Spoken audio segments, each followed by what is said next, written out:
Portugueses, reunimos-nos hoje, na véspera do 1º de dezembro, para celebrar a restauração da independência de Portugal em 1640, símbolo da nossa determinação em preservar a identidade e a soberania como povo livre. Ao recordarmos este momento histórico, lembramos que os princípios da restauração, a fé, a ordem, a defesa da liberdade e da soberania permanecem essenciais na nossa convivência democrática. Num mundo em constante mudança, é vital reafirmar esses valores, protegendo a nossa identidade e coesão social, em harmonia com a participação, pluralidade e os direitos de todos. A lei dos estrangeiros deve refletir o equilíbrio entre a tradição da hospitalidade e a proteção dos interesses soberanos do Estado. Portugal sempre recebeu diferentes povos e culturas, mas a experiência histórica ensina que a abertura deve ser acompanhada de prudência, responsabilidade e respeito pelas nossas normas nacionais. Num mundo marcado por migrações e ameaças complexas, esta lei deveria ser mais do que um instrumento administrativo. Deveria ser também um meio de proteger a soberania e a segurança coletiva, promovendo inclusão e vigilância.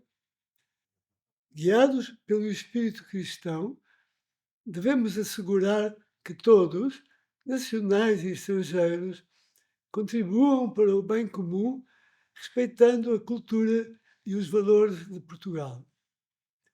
Tal como os conjurados da restauração enfrentaram os desafios do seu tempo, hoje cabe-nos garantir que a lei dos estrangeiros proteja os interesses nacionais, sem perder de vista a dignidade de quem escolhe Portugal como lar, fortalecendo a unidade e a resiliência democrática da nossa sociedade. A minha visita recente ao Bangladesh, acompanhado pela minha família, assume um significado especial. Neste momento em que muitos migrantes em Portugal enfrentam episódios de discriminação, este gesto diplomático e simbólico ajuda a recordar a profunda tradição histórica portuguesa de abertura ao mundo e de respeito pelas comunidades que connosco constroem o país. Ao deslocar-me ao Bangladesh, reafirmo não só a valorização da diáspora que escolheu Portugal como destino, mas também o nosso compromisso moral com a dignidade humana, independentemente da origem. É um sinal claro de que aqueles que vivem e trabalham entre nós fazem parte da nossa comunidade e merecem reconhecimento, proteção e respeito. Esta visita é um espelho do país que queremos ser. Um Portugal que sempre foi de migrantes, consciente da sua própria história, fiel à sua identidade plural e orgulhoso de estender a mão a quem o procura para viver com esperança e futuro e segurança. Este ano foi também para a minha família e para mim uma honra regressar à Hungria e ser recebido pelas mais altas figuras do Estado num encontro que reforçou os laços históricos e culturais que unem os nossos dois povos. Nesta visita, tivemos a oportunidade de refletir sobre temas essenciais, como a importância da família, a preservação das nossas tradições e a necessidade de enfrentar de forma responsável o desafio da imigração ilegal. Defender a legalidade e a dignidade humana não é contraditório com a abertura ao mundo. Pelo contrário, é complementar. Tal como sublinhei na recente deslocação ao Bangladesh, Portugal tem o dever de respeitar e apoiar aqueles que escolhem o nosso país por vias legítimas, integrando-se e contribuindo para a nossa sociedade. Combater a imigração ilegal significa precisamente proteger essas comunidades, garantir justiça e assegurar que o acolhimento se faz com ordem, respeito e humanidade. A Guerra Fria reentrou no vocabulário do dia a dia. A ameaça nuclear paira de novo. As ameaças à soberania e à democracia assumem formas subtis e por vezes imperceptíveis. A guerra híbrida é talvez o maior desafio à nossa capacidade de defesa coletiva.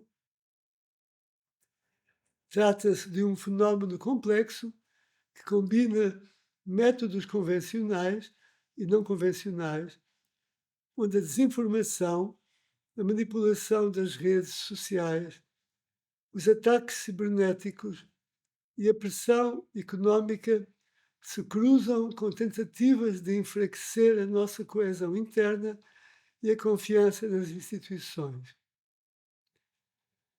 É imperativo que saibamos identificar, compreender e responder de forma prudente e determinada aos novos perigos que se colocam à nossa liberdade.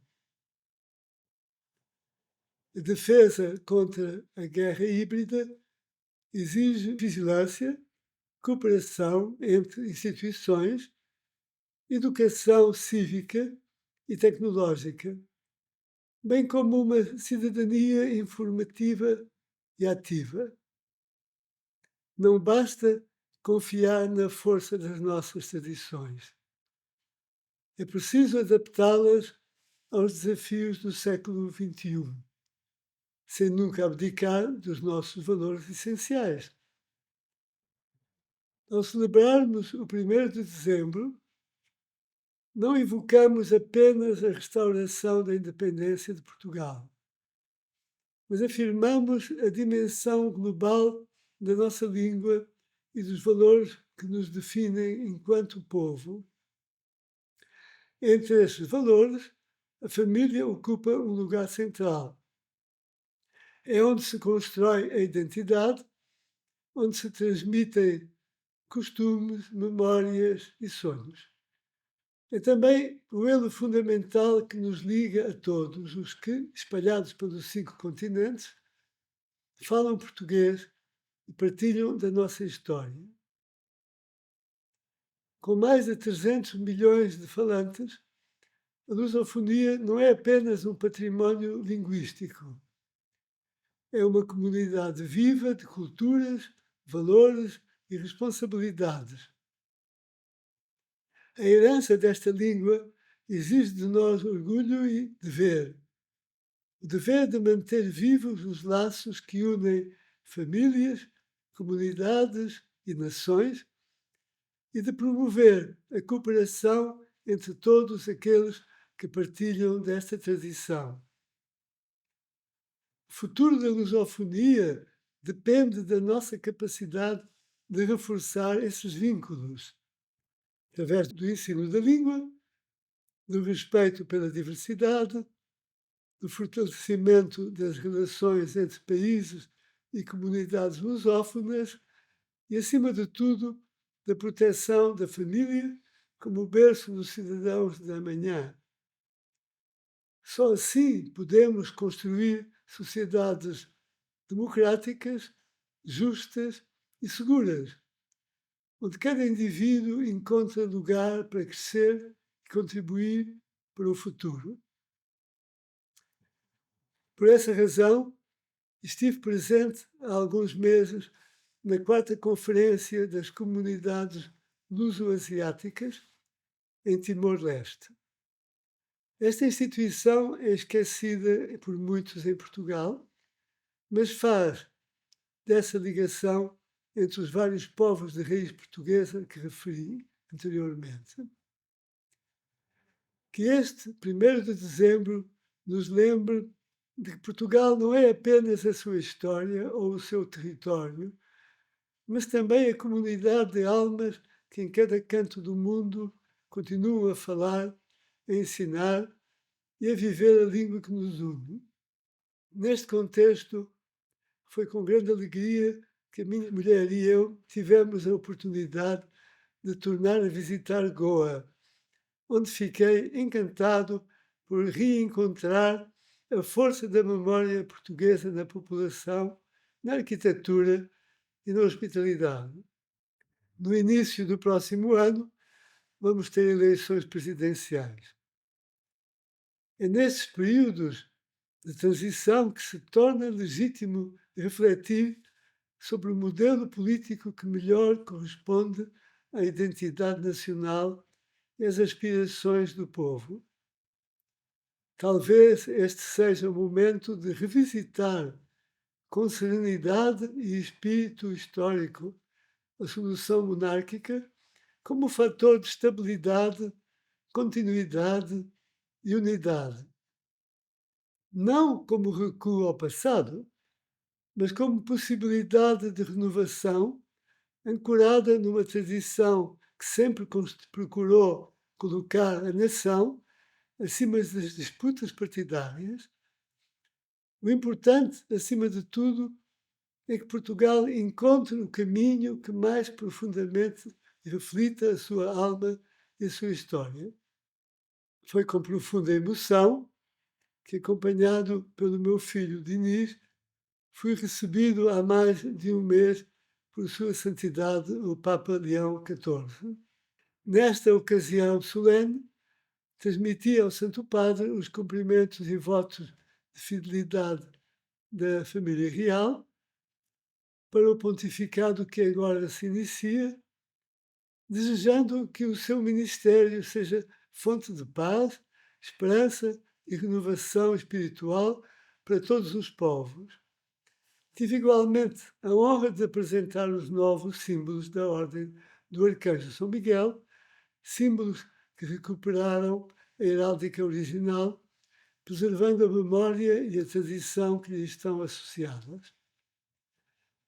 A Ordem, fortalecida por delegações espalhadas pelo mundo, tem adquirido um papel de grande relevância, particularmente junto das comunidades do leste europeu que enfrentam as duras consequências da guerra entre a Rússia e a Ucrânia. A nossa missão, mais do que nunca, é apoiar, proteger e inspirar aqueles que sofrem, reafirmando que a fé, a honra e o serviço ao próximo continuam a ser pilares essenciais da identidade portuguesa. Ao celebrarmos a restauração da independência, lembremos que a nossa voz ecoa em 300 milhões de lares, escolas, praças, parlamentos e, sobretudo, famílias.